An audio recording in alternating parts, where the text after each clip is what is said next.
Jed, ano ang dahilan bakit hindi umano nangyayari sa kasalukuyan ng mga pangako ng Pangulo sa kanyang naging SONA?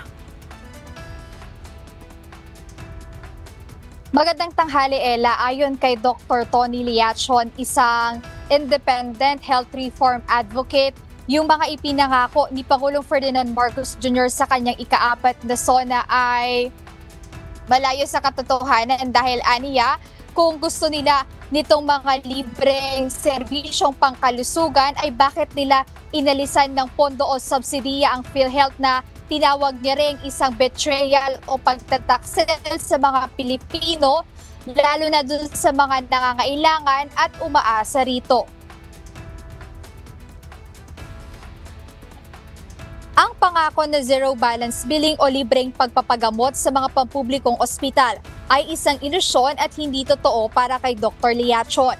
Paliwanag niya na ang Kongreso at Senado ay malubhang dinedefend ang PhilHealth kung saan binawasan o inalis ang pondo nito na para sa kanya ay salungat sa Universal Healthcare Law. Binanggit niya na ang kakulangan sa pondo ng healthcare o sa pondo ng healthcare sa bansa ang isa sa mga pangunahing dahilan kung bakit marami pa rin ang naghihirap sa Pilipinas. Bukod dito, ang pangako ni Pangulong Ferdinand Marcos Jr.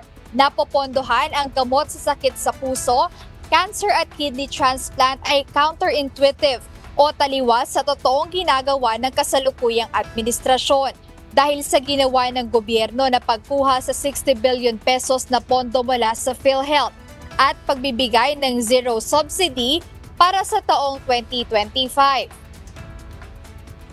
Ang mga pangako aniya ng Pangulo ay para lang maganda pakinggan ang kanyang State of the Nation address at hindi tumutugma sa katotohanan ng budget ng bansa. Para sa gaya niyang health advocate, dapat ibalik ang buong subsidiya ng PhilHealth sa national budget. Bukod dito, kailangan aniyang gawing opisyal at iligtas sa hidden charges ang zero balance billing sa lahat ng mga pampublikong ospital sa bansa. At hindi dapat gawing politikal na issue ang healthcare dahil ito ay karapatan at hindi pribilehiyo. Dagdag pa niya na dapat din itong pondohan at protektahan.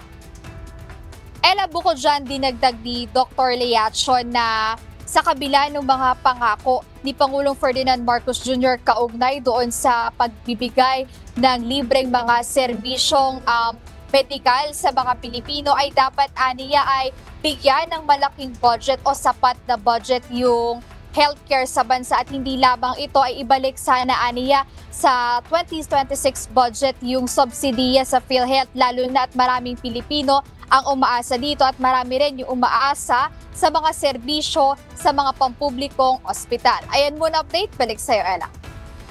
Maraming salamat, Jed Naresina.